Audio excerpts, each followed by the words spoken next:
I taught that boy how to walk. I held his hand on his first day of kindergarten, September of 1973. He was wearing a blue windbreaker that was too big for him because his mother bought everything a size up so he'd grow into it. I remember the way he looked back at me from the doorway of that school. Not scared, just checking, just making sure I was still there. I was always there. My name doesn't matter. What matters is I'm 87 years old, sitting in a motel room that costs $49 a night, and the house I built with my own hands, the house I raised that boy in, the house I paid off in 1994 with a final check for $612.37. That house belongs to a stranger now, and my son is the one who sold it. Now, before you close this and go back to scrolling on your phone, I need you to understand something. This isn't a movie. This isn't some story I read somewhere. I am living this right now, today. And the reason I'm telling you is because what happened to me is happening to somebody you love right now, and they're too ashamed to say it out loud. So sit down, listen to an old man, because this might save someone in your family. I need to take you back, way back. I married my wife Carol in 1962, June wedding. Small church in Scranton, Pennsylvania. Her father didn't like me much. Thought I was too rough around the edges. I was a plumber, not the kind with a company truck and a logo on his shirt, the kind who crawled under houses in the mud with a pipe wrench and came home smelling like copper and sweat. But I was good at it, and I worked. Lord, did I work. By 1971, I had enough saved to buy a piece of land on Maple Ridge Road. Quarter acre, nothing fancy, but it was ours. Carol cried when I showed her the deed. First time I ever saw her cry from happiness. I built that house myself. Nights, weekends, every hour I wasn't under somebody else's pipes, I was laying my own foundation. Took me 3 years. 3 years of busted knuckles and missed dinners and sawdust in my lungs. But I built it. Every beam, every door frame, every single nail. Our son Michael was born in that house. 1968 technically before we finished it. Carol went into labor on a Tuesday night while I was grouting the bathroom. We didn't even have proper stairs yet. I carried her down a ladder. Michael grew up in that house, played in that yard, hit baseballs off the side of the garage and cracked the siding twice. I never fixed it. Carol used to yell at me about it. I'd say, "That's his mark, Carol. Leave it." He was a good kid. Smart. Maybe too smart. The kind of smart where you always feel like they're figuring something out about you. He could talk his way out of anything. Teachers loved him. Girls loved him. He had this smile, this way of making you feel like you were the only person in the room. I was proud of him. So proud it made my chest hurt sometimes. He went off to college in 1986. Penn State. Business degree. I drove him up there in the truck with all his stuff in the back, and I shook his hand in the parking lot because I didn't know how to hug him properly. Men didn't do that in my generation. Not the way they should have. But that wasn't the hardest pill to swallow. The hard part came later. Much later. Michael got married. Had 2 kids. Got a good job at some financial services company downtown. Nice house, nice car, nice suits. I was proud. Carol was proud. We thought we did it. We thought we raised a man who had it figured out. What we didn't know, what we couldn't see, was that Michael had a problem. It started small. Carol noticed it first. She always noticed things before I did. She said, "Michael's asking about money again." I said, "He's got kids, Carol. Kids are expensive." She gave me that look. That look wives give you when they know you're wrong, but they love you too much to fight about it. He'd call every few months. Needed help with a car payment. Needed a bridge loan for something at work. Needed help covering the mortgage while he waited for a bonus that was definitely coming. I gave him everything he asked for. Everything. Carol died in 2018. Pancreatic cancer. Took her in 4 months. One day she's making pot roast in the kitchen. The next day she's in a hospital bed that I rented and put in the living room because she said she wanted to die where she could see the garden. She died looking out the window at a row of marigolds she planted in 1975. After Carol died, I was alone. First time in 56 years. That house went from being a home to being a museum. Every room had her voice in it. Every closet still smelled like her perfume. I didn't move anything. Her reading glasses were still on the nightstand. Her coffee mug was still in the dish rack. I couldn't touch it. Felt like if I moved it, she'd really be gone. Michael started coming around more. At first, I thought it was grief.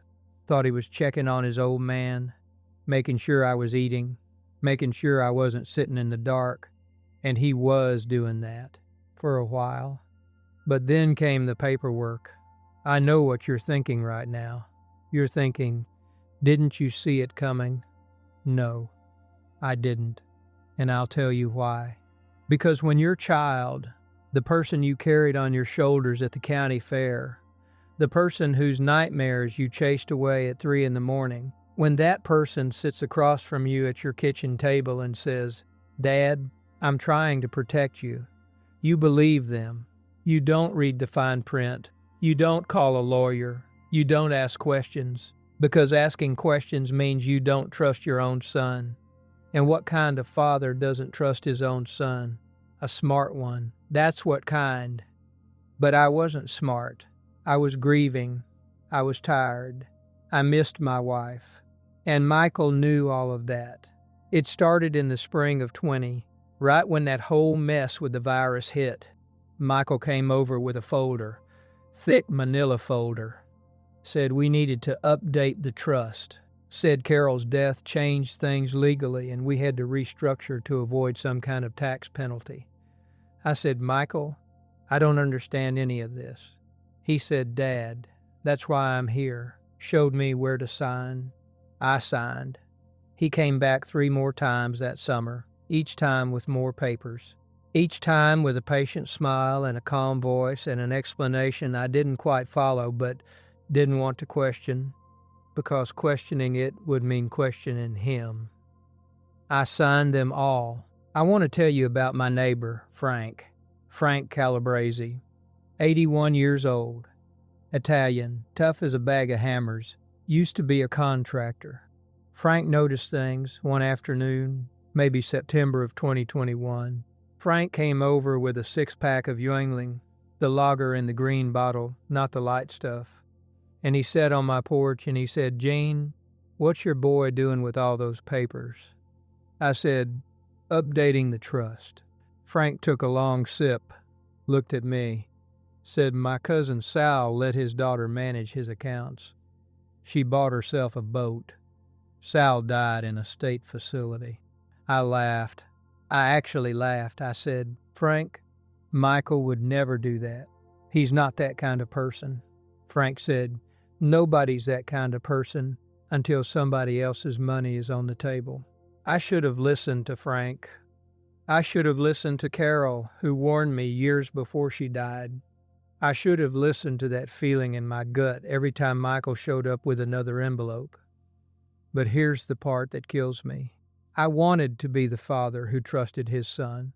I wanted to believe that the boy I taught to ride a bike, and the boy I took fishing at Lake Wallenpaupack every summer, and the boy who held my hand at his mother's funeral was the same person sitting at my kitchen table. He wasn't. On a Tuesday morning in March of 2230, I got a letter. Official-looking envelope. Return address from some law office I'd never heard of. I almost threw it away because I thought it was junk. Some scam or some lawyer trying to sell me a will package. But something made me open it. It was a notice of sale. My house, 714 Maple Ridge Road. The house I built nail by nail starting in 1971. The house where my son was born. The house where my wife died looking at marigolds. Sold for $312,000 to a couple from New Jersey I'd never met. And the seller listed on the documents was Michael. I sat down at the kitchen table, the same table where he'd had me sign those papers, and I just sat there. I didn't yell. I didn't call anyone. I didn't cry. I just sat there staring at that piece of paper like it was written in a language I didn't speak. How do you describe that feeling? Imagine you wake up one morning and someone has pulled the ground out from under your entire life. Not just the floor, the ground. Everything you thought was solid, everything you thought was permanent, everything you thought was yours, gone. And the person who did it is the person you would have died for. I called Michael that evening. He didn't answer. I called again. Voicemail. I called a third time. His wife picked up. Jennifer. Sweet voice. Always polite. She said, "Gene, Michael can't come to the phone right now." I said, "Jennifer, I got a letter today." Silence. Long silence. Then she said, "Gene, I think you need to talk to Michael about that." I said, "I've been trying." She said, "I know. I'm sorry." And she hung up. That was the last time I spoke to anyone in Michael's family. Now here's what I found out later.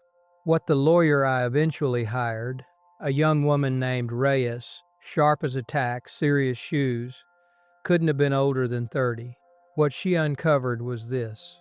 Michael had been in debt, deep debt, not credit card debt, not car payment debt, the kind of debt you don't talk about, the kind that comes from believing you can beat odds that are designed to beat you. Online accounts, sports accounts, apps on his phone. He'd been doing it for years. Jennifer didn't know. His coworkers didn't know. Nobody knew. But the numbers knew. The numbers always know. He owed over $400,000 to multiple people, some of them not the kind of people you want to owe money to. And when they started pressing, when the calls started coming, when the walls started closing in, he looked around for the biggest, quietest pile of money he could find, and he found his father's house. Those papers I signed, they weren't trust updates. They were a power of attorney, then a deed transfer, then a right of sale, each one carefully worded, each one perfectly legal, each one designed to take my house away from me, one signature at a time. My son didn't forge anything. He didn't break a window. He didn't sneak in at night. He sat across from me at Carol's table, and he asked me to hand him my life. And I did, with a pen and a smile and a father's love that was too blind to see what was right in front of him. I know what some of you are thinking. Sue him, call the police, fight back. I did. Ms. Reyes filed what she could, and the court said what courts say when an 86-year-old man signs documents voluntarily. They said I wasn't coerced. They said I wasn't incapacitated. They said I signed of my own free will. Of my own free will. As if love and trust and grief aren't the most powerful forms of coercion on this planet. I thought that was rock bottom. I was wrong. Rock bottom was the day I had to actually leave. November of 2003. The new owners were patient. They gave me 2 months. Nice people, honestly. They didn't know what they'd walked into. I packed 52 years of life into 11 boxes in the backseat of a 2004 Ford Ranger with 180,000 miles on it. Carol's marigold seeds. Her recipe book, the one with the coffee stain on the lemon bar page. A photograph of Michael at his kindergarten graduation, standing in front of the school in that blue windbreaker I told you about. And a cigar box full of canceled checks from every mortgage payment I made from 1975 to 1994. 228 checks, every single one on time. That's what 52 years of a man's life looks like when it fits in a truck bed. I drove to a motel on Route 6, the Pine Rest. $49 a night, weekly rate if you pay in cash, which I do because I don't trust banks anymore and I don't trust my son, and I'm running out of people to trust. I still live there, room 14. The lock sticks, The shower runs cold after 4 minutes. There's a vending machine outside my door that sells granola bars and little bags of pretzels for $1.75. I eat those some nights when I don't feel like driving to the diner. I'm 87 years old. I built a house. I raised a family. I paid my taxes. I did everything they told me to do, and I'm living in a $49 motel room eating pretzels from a vending machine. Now, I'm talking to you, not to the lawyers, not to the courts, not to Michael, to you, whoever you are, however old you are, wherever you are watching this from. Do you know where your parents' house deed is right now? Do you know who has access to their bank accounts? Do you know what they signed last month, last year? I didn't ask those questions either, but I'm asking you to ask them now, because the person who takes everything from your mother or your father will not look like a criminal. They will look like family. They will sound like concern. They will feel like love. And by the time you realize what they've done, there will be nothing left but a motel room and a box of canceled checks. Frank came to visit me last month, drove 45 minutes with a six-pack of that green bottle Yuengling and a container of his wife Angela's baked ziti. We sat on the curb outside room 14 because there's no porch at a motel. He didn't say, "I told you so." Frank's not that kind of man. He just sat there, drank his beer, looked at the parking lot. Then he said, "Gene, you're a good man. You were a good father. What happened isn't your fault." And I said, "Frank, that's the part that makes it worse. I was a good father, and it didn't matter. I'm not telling you this because I want pity. I'm 87. I've lived a full life. I held a woman I loved for 56 years. I built a house with my hands. I watched the sunrise from a porch I constructed beam by beam. I'm telling you this because the biggest lie you're probably telling yourself right now is, my family would never do that to me. They said the same thing about Michael. Good kid, good grades, good job, good smile. You don't lose your house to a stranger. You lose it to the person you gave everything to. That's the cruelest part. The people with the most access to your life are the same people you'd never suspect. Don't be me. Here's what I want you to do. And I mean today, not tomorrow, not next week. Today. If you have elderly parents, go to their house, sit at their table, ask them what they've signed recently. Ask them who has access to their accounts. Ask them if anyone has been bringing them paperwork they don't fully understand. And if they get defensive, if they say, "My son would never," or "My daughter would never," sit with that for a moment, because that's exactly what I said, word for word, while my son was taking my house out from under me, one signature at a time. And if you are the one signing papers for someone you trust, slow down, read every word, ask the questions that feel rude to ask, call a lawyer who doesn't know your family, get a second pair of eyes that isn't connected to the person handing you the pen. Because love doesn't protect you. Trust doesn't protect you. Only paying attention protects you. I still have that photograph. Michael, 5 years old, blue windbreaker, looking back at me from the doorway of his school. He was checking to see if I was still there. I was. I wish I could say the same about him. If this reached you, if you felt something just now, share it. Send it to someone, not for me. For the person in your life who's too proud or too ashamed or too in love with their child to admit that something isn't right. And subscribe, because I'm 87 years old and I don't have much time left. But I have more truths to tell, and somebody needs to hear them.